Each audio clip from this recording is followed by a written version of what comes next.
Vous parliez tout à l'heure, on n'a pas besoin de micro, je pense. Pour enregistrer. Ah, pour enregistrer. Vous faisiez référence à notre discussion d'hier soir.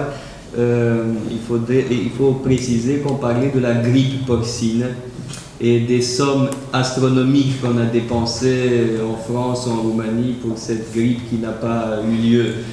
C'est-à-dire qu'on ne parlait pas en général des dépenses de santé, dans le sens qu'il faudrait tenir aux malades des sermons sur la vie éternelle plutôt que de leur donner des médicaments. Ça aussi, ça irait dans le sens de l'austérité prônée par Mihail Nemtsov.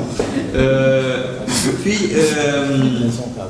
je voulais, vous disiez dans votre présentation que les chrétiens en France, les hommes politiques chrétiens, n'osent pas se dire chrétiens. Chez nous, c'est l'inverse.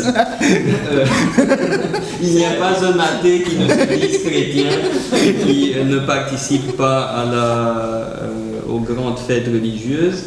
Parce que, comme disait un ami, un collègue de parti sénateur, là je vais citer en roumain, Frate, frate, cu popa până trece alegeri. C'est difficile à traduire, mais ça veut dire qu'on a besoin des prêtres pour les élections. Et comme je vous disais tout à l'heure, là je parle en connaissance de cause parce que j'ai été souvent appelé à soutenir nos candidats dans des élections et donc parler avec les prêtres. Et souvent, quand il y a deux prêtres dans un village, l'un joue avec nous et l'autre joue avec les autres. Parce que comme ça, on peut pomper le plus possible de sous. Et c'est bien à ça que se réduit malheureusement les liens entre l'État et l'Église en Roumanie. Les mamelles de la République sont inépuisables et c'est bien la seule institution qui dépense de l'argent public sans donner des comptes.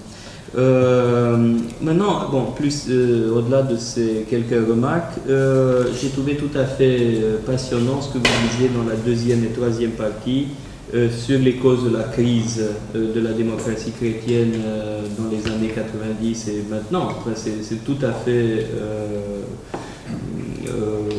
une base de départ, de réflexion, et c'est essentiel ce que vous avez dit. Quant aux chances d'une démocratie chrétienne dans le monde orthodoxe, c'est un débat que nous avons entre nous.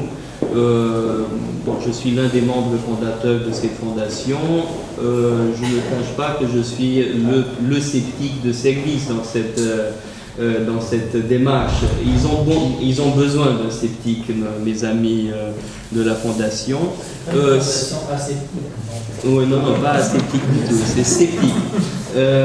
C'est que ce que je disais tout à l'heure en plaisantant des liens entre l'Église et l'État, en fait, il y a une base plus importante derrière, c'est l'apolitisme comme théologie politique de l'Église orthodoxe roumaine. Plus profondément, il y a cette question de l'apolitisme du chrétien, qui est une doctrine dominante du magistère, puisque vous parliez du magistère. Chez nous, le magistère s'oppose à l'idée que le chrétien pourrait agir en chrétien dans la vie politique.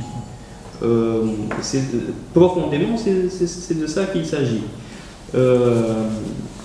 Et à mon avis, c'est un obstacle énorme.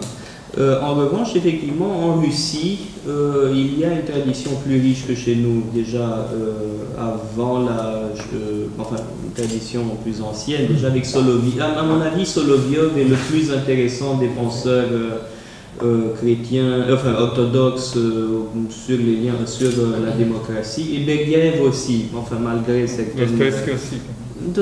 Pas vraiment. Dostoïevski est un tsariste, fondamentalement. Solzhenitsyn plus, parce que je vois que notre ami a un livre sur Solzhenitsyn. Solzhenitsyn à travers sa réflexion sur les zemstvo. Il y a un élément là de réflexion sur sur ce qui pourrait être une démocratie chrétienne à l'orthodoxe.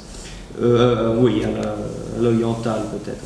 Et puis, pendant que vous parliez du patriarche Kirill, j'ai envoyé un SMS à mon ami Adrien, lui demandant Poutine est-il chrétien-démocrate?